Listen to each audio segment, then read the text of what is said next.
គេងចាក់ថ្នាំនៅក្នុងពេទ្យធំស្ដាប់ចាប់វាយំក្បែរមាត់បងអួចសំលេងចាប់សូដូតបងអួច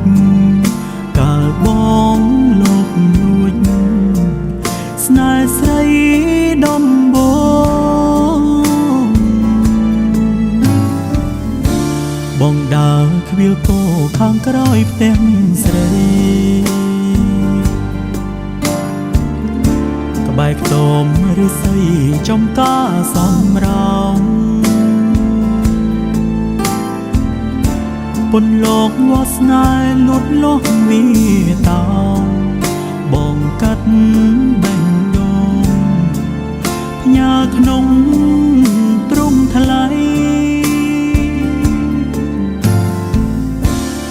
អូនស្ម័គ្របងស្មោះតែទោះចាស់ចាស់ចិត្តកាយបដោផ្លាំងយកជំនួនថ្មីស្រឡាញ់មានពេជ្រជាងភក្តីរៀបការកូនស្រីជាមួយដុល្លារចំការសម្រោងកោងកាចអ្វីម្លេះ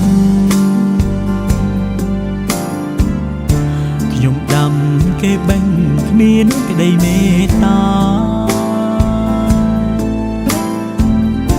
ខ្ញុំឈួ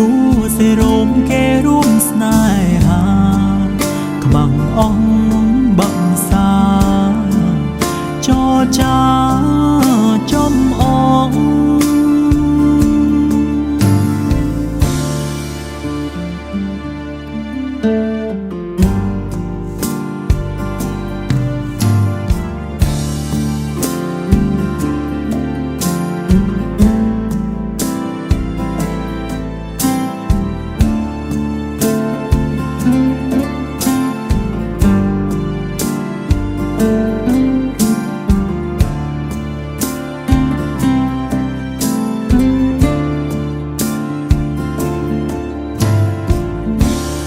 អូនស្ម័គ្រ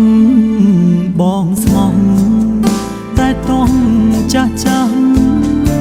ចិត្តកាយបដោផ្លាំងយកជំនួនថ្មីស្រឡាញ់មានពេជ្រជាងភក្តីរៀបការកូនស្រីជាមួយដុល្លារចំការសម្រោងកោងកាចអ្វីម្លេះខ្ញុំដាំគេបេះគ្មានក្តីមេត្តាខ្ញុំឈួសេរោមគេរួមស្នេហា